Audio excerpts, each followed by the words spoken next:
The record in Acts of the Apostles 20, verse 7 to 16, presents a moment filled with quiet depth, where time, transition, and testimony converge.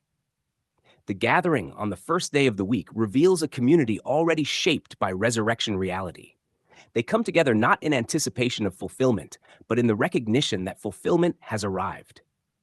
The breaking of bread is not merely ritual, it is the acknowledgement of a completed work, a finished redemption that has already secured their standing.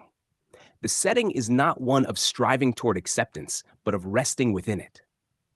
Paul the Apostle speaks at length, stretching his discourse until midnight. This extended speaking is not the urgency of unfinished business, but the unfolding of what has already been accomplished. His words carry the weight of completion. The announcement that what was promised has come to pass, and what was anticipated has been realized in fullness. Within this scene, Eutychus appears as one overcome by sleep, seated in the window between two worlds, above and below, inside and outside.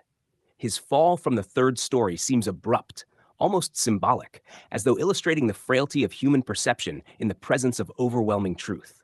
The descent into death-like stillness interrupts the gathering, yet it does not alter its foundation. When Paul goes down, embraces him, and declares his life to be in him, the moment reflects not the introduction of life, but its manifestation. Life is not summoned from absence, it is recognized as present. The restoration of Eutychus stands as a testimony that life, already secured, is not ultimately threatened by what appears to be loss. Death itself is shown to be without final authority. The return upstairs, the breaking of bread again, and the continuation of conversation until daybreak all point to continuity rather than disruption. The event does not fracture the gathering, it deepens its witness. The light of morning does not bring a new reality, but reveals more clearly what has already been established.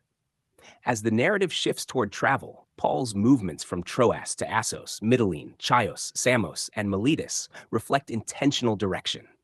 There is no hesitation, no uncertainty.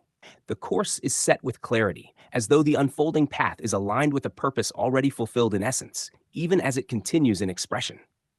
His decision to bypass Ephesus is not avoidance, but precision. Time is not an open-ended resource here.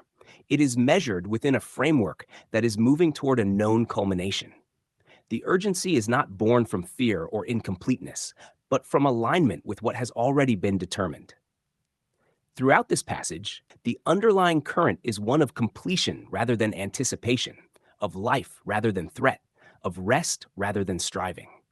The gathering, the fall, the restoration, and the journey all testify to a reality that is not in the process of becoming, but one that has already been established and is now being revealed in its fullness.